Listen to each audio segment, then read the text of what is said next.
मुरान्तकं सुरार्चितं दरापतिं परात्परं निरामयं जराहरं करेण वेत्रधारिणं सदारुते प्रतिष्ठितं भजामि विश्वरूपिणं सदाशिवप्रियं हरिं नमामि पार्थसारथिम्।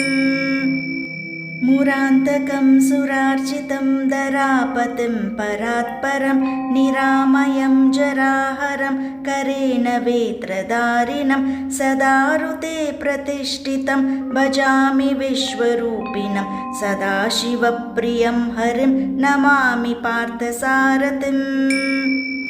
मुरान्तकं सुरार्चितं दरापतिं परात्परं निरामयं जराहरं करेण वेत्रधारिणं सदारुते प्रतिष्ठितं भजामि विश्वरूपिणं सदाशिवप्रियं हरिं नमामि पार्थसारथिम्।